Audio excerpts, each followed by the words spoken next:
ये पाकिस्तान जितना भी ये बड़बोलापन करता है ना, बड़ी बड़ी बातें हम ये कर देंगे वो कर देंगे, इनकी असलियत क्या है? इनकी असलियत क्या है? ये कहां खड़े हैं आज की तारीख में, वो आप लोगों को पता होना चाहिए। पाकिस्तान वाले कहते हैं कि जी हम तो कश्मीर लेकर आएंगे, कश्मीर बनेगा पाकिस्तान, और इसी तरह की बातें जो है वो की जाती हैं। ऐसे में शहबाज शरीफ साहब जो कि इस वक्त प्राइम मिनिस्टर हैं पाकिस्तान के, उन बेचारों की ड्यूटी सिर्फ ये है कि वो सुबह दोपहर शाम जो है सिर्फ और सिर्फ डोनाल्ड ट्रंप की तारीफ करते दिखाई दे रहे हैं। पाकिस्तान की आदत को आगे से बख्शा नहीं जाएगा। भारत ने पाकिस्तान के नैरेटिव को एक करारा जवाब दिया। दरअसल संयुक्त राष्ट्र महासभा में सुरक्षा परिषद की वार्षिक रिपोर्ट पर चर्चा चल रही थी और इसी दौरान पाकिस्तान के प्रतिनिधि ने एक बार फिर जम्मू कश्मीर का मुद्दा उठाया। पाकिस्तान इसलिए भी ज्यादा गरमाया हुआ रहता है क्योंकि कुछ ना कुछ घटित हो रहा होता है, पाकिस्तान के द्वारा कंडे अपनाए जा रहे होते हैं। हाल ही में एक स्विस अधिकारी ने जम्मू कश्मीर का दौरा किया, पाकिस्तान ने सवाल उठा दिया। इससे अंतर्राष्ट्रीय स्तर पर कश्मीर विवाद से जोड़ने की कोशिश की गई। The unwarranted reference by Pakistan to a matter strictly internal to India, the Union Territory of Jammu and Kashmir, has compelled me to respond. Pakistan has decided not to spare this forum either from their characteristic misuse of August UN platforms for their divisive political interests. ये पाकिस्तान जितना भी ये बड़बोलापन करता है ना, बड़ी बड़ी बातें हम ये कर देंगे वो कर देंगे, इनकी असलियत क्या है? इनकी असलियत क्या है? ये कहां खड़े हैं आज की तारीख में, वो आप लोगों को पता होना चाहिए। ये देखिए साहब, Pakistan's federal budget has been pushed back amid a growing power struggle between the civilian government, the military establishment, and the International Monetary Fund, according to top sources cited by CNN News 18. अब मैं आपको एक बात बताता हूं, मैं थोड़ा सा मेरा डिफरेंट ओपिनियन है। मुझे बिल्कुल नहीं लगता कि सिविलियन गवर्नमेंट और मिलिट्री एस्टैब्लिशमेंट में आज की तारीख में कोई क्लैश है। अगर क्लैश होता तो शहबाज शरीफ प्रधानमंत्री नहीं होता पाकिस्तान का। और शहबाज शरीफ को एक बात यह पता है कि उसके पीछे पाकिस्तान की आवाम नहीं खड़ी। Shahbaz Sharif is not Imran Khan, right? और जो गद्दी पे बैठा है, प्रधानमंत्री की गद्दी पे, अगर वो आसिम मुनीर के आशीर्वाद से बैठा है तो फिर क्लैश कैसे करेगा वो? उसको एक बात पता है कि अगर उसको प्रधानमंत्री बने रहना है, प्रधानमंत्री, तो उसके पास एक ही चारा है, और वो चारा है चुपचाप आसिम मुनीर की हर बात पर यस सर बोलना। जहां उसने बोला कि बट सर, नो भी नहीं बोला सर, बट आए गया। पाकिस्तान की कमाई है 10 रुपए और पाकिस्तान का खर्चा है 100 रुपए। दोस्तों, मैंने आपको बहुत आसान शब्दों में बता दिया कि पाकिस्तान का जो डिलेमा है, या पाकिस्तान जिस प्रॉब्लम में अपने आप को पता है, उसका मूल कारण क्या है। What is the root cause of all of that?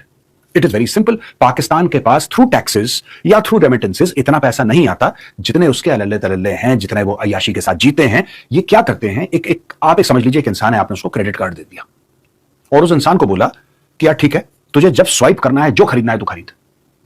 और उसको कहीं ना कहीं यह भरोसा उसके खुद के दिल में आ गया कि इसका बिल मुझे नहीं देना। वो तो डेली स्वाइप करेगा, हर घंटे स्वाइप करेगा और चीजें खरीदेगा। उसके पास पैसे नहीं है क्रेडिट कार्ड का बिल देने के लिए, लेकिन वो स्वाइप करता चला जाएगा। That is Pakistan for you. ये जो कह रहे हैं ना, heart of the dispute is the proposed sharp increase, ये बिल्कुल सही लिखा है। आसिम मुनीर को कुछ और चाहिए, ही नीड्स मोर, ज्यादा पैसा। और इस ज्यादा पैसा के लिए वो पाकिस्तान को कितना कॉम्प्रोमाइज कर सकता है, यह भी मैं आगे चल के आपको बताऊंगा। It's a very interesting story. 5 जून को इनका बजट आना था, अब इसको बोला है कि 5 जून को नहीं ये लोग कर पाएंगे, क्योंकि देखिए आईएमएफ ना लगातार इनको पैसे दे रहा है और पता नहीं कितनी बार इनको पैसे दे चुका है पाकिस्तान। उसके लिए एक अलग से प्रोग्राम मुझे करना पड़ेगा। मैं आज के कैप्सूल में कम से कम इसको फिट नहीं कर सकता हूं, क्योंकि इन्होंने बहुत ज्यादा लोन ले रखा है सिर्फ आईएमएफ से। यहां पे मैं वर्ल्ड बैंक की, एशियन डेवलपमेंट बैंक की बात नहीं करूंगा, चाइना, सऊदी अरब, अमेरिका, इन सब की बातें नहीं करूंगा। अगर सिर्फ आईएमएफ की बात करूं, मुझे एक अलग से आधे घंटे का प्रोग्राम चाहिए आपको समझाने के लिए। इन लोगों ने इतना पैसा ले रखा। अच्छा, आईएमएफ पैसा देता है पाकिस्तान को, लेकिन आईएमएफ यह भी चाहता है कि पाकिस्तान की जो गवर्नमेंट है उसके साथ वर्क करे कि किस तरीके से आपको अपने फाइनेंसेस ठीक करने हैं। जैसे कि आपको टैक्स का नेट बढ़ाना है, the tax net should be widened, more people should be put under the tax net. आप अपने जो फालतू के खर्चे हैं उनको जरा कम कीजिए, राइट? आप ये सब कम कीजिए, यहां पे थोड़ा सा इसको ठीक कर। एक फिस्कल डिसिप्लिन होता है, फाइनेंशियल, वो पाकिस्तान में है नहीं।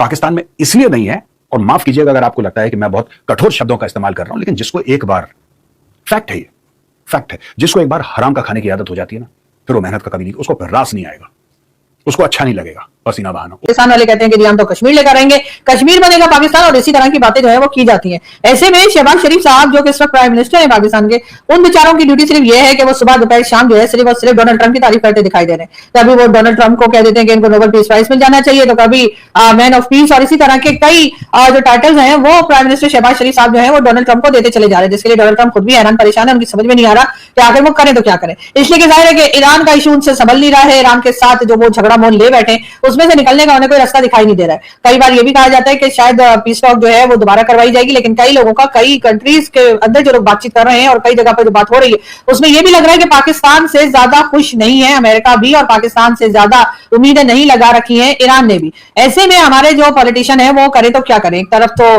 गिलगित बल्तिस्तान के इलेक्शंस चल रहे हैं, जिसमें कि एक दूसरे से बढ़ चढ़कर बातें की जा रही हैं। ये बताया जा रहा है कि जी पंजाब में बहुत काम करवा दिया, तो बिलावल भुट्टो जो है वो सिंध के बारे में जो है इसी किस्म की बातें बता रहे हैं। उनका उनका कहना ये कि जी जैसे उन्होंने सिंध के कई शहरों को जो है वो कभी कहते हैं कि जी हमने पेरिस बना दिया है, हमने कराची को पेरिस बना दिया, गिलगित बल्तिस्तान वाले हमारा साथ दें, हम इसे स्विट्जरलैंड बना देंगे। जी हाँ, इस किस्म की बातें भी की जा रही हैं और यकीनन गिलगित बल्तिस्तान के लोग अपना सर पकड़ के बैठे होंगे कि भाई ये हमारा पीछा छोड़ दें तो ही अच्छा है। जबकि दूसरी तरफ अगर हम बिलावल भुट्टो जरदारी साहब के ही अपॉइंट किए हुए यानी कि मेयर कराची जो है मुर्तजा वहाब, उनका कहना है मैं चाहूंगा कि हुंजा कराची जैसा बने और कराची की तरह पूरे पाकिस्तान की खिदमत करे। भाई कराची ने पूरे पाकिस्तान की कौन सी खिदमत की है, मुर्तजा वहाब साहब कुछ बताना पसंद करेंगे। बहरहाल पीपल्स पार्टी ने जिस तरह से सिंध का हाल या अशर खराब कर रखा है उससे तो सभी वाकिफ हैं, लेकिन उसके बाद इतने धड़ल्ले से उसके बाद इस किस्म की बातें करना जो है वो यकीनन इनको शोभा नहीं देती और इनको इस किस्म की बातें नहीं करनी चाहिए। लेकिन ये फिर भी पीपल्स पार्टी वालों की हिम्मत है कि वो ऐसी बातें करते जा रहे हैं। 27 जुलाई को जी आजाद कश्मीर में भी इलेक्शन है और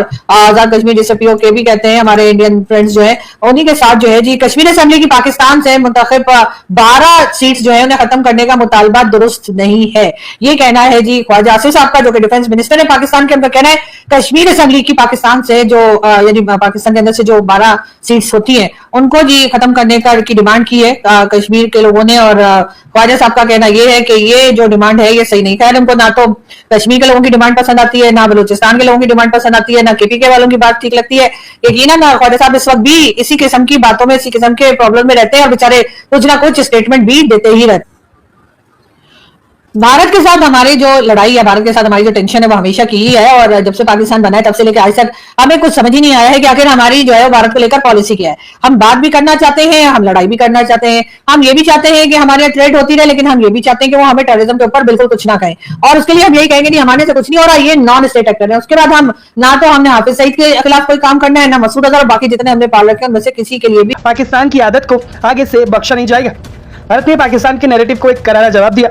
दरअसल संयुक्त राष्ट्र महासभा में सुरक्षा परिषद की वार्षिक रिपोर्ट पर चर्चा चल रही थी और इसी दौरान पाकिस्तान के प्रतिनिधि ने एक बार फिर जम्मू कश्मीर का मुद्दा उठाया, जिसके बाद भारत के स्थायी प्रतिनिधि पर्वता नेनी हरीश ने पाकिस्तान को सीधे और सख्त लहजे में जवाब दिया। उन्होंने कहा कि पाकिस्तान ने भारत की पूरी तरह आंतरिक मामले का अनावश्यक जिक्र किया है और पाकिस्तान संयुक्त राष्ट्र जैसे प्रतिष्ठित मंचों का इस्तेमाल अपने राजनीतिक एजेंडे और झूठे नैरेटिव को आगे बढ़ाने के लिए करता है। भारत ने पाकिस्तान को यह भी याद दिलाया कि संयुक्त राष्ट्र सुरक्षा परिषद का सदस्य होना एक बड़ी जिम्मेदारी है और ये मंच झूठे आरोप लगाने या भ्रामक प्रचार करने के लिए नहीं है। इसके बाद भारत ने सबसे बड़ा और सबसे स्पष्ट संदेश पाकिस्तान को दिया और वह ये कि जम्मू कश्मीर भारत का अभिन्न और अविभाज्य हिस्सा था, है और हमेशा रहेगा।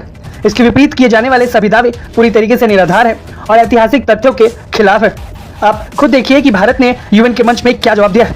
The unwarranted reference by Pakistan to a matter strictly internal to India, the Union Territory of Jammu and Kashmir, has compelled me to respond. Pakistan has decided not to spare this forum either from their characteristic misuse of august UN platforms for their divisive political interests. Abuse of its presence on the Security Council by Pakistan, including through the circulation of several misinformed and misleading communications, also testifies to this counterproductive approach. I'd like to remind Pakistan that being a member of the UN Security Council is a huge responsibility. It's not a forum for peddling biased and false narratives.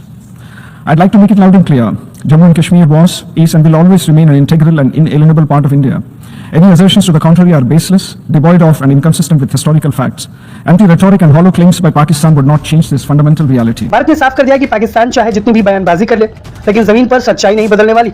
Pakistan बार बार कश्मीर को लेकर भ्रामक बातें फैलाता है और इसके लिए उसने यूएन के मंच को भी नहीं छोड़ा है।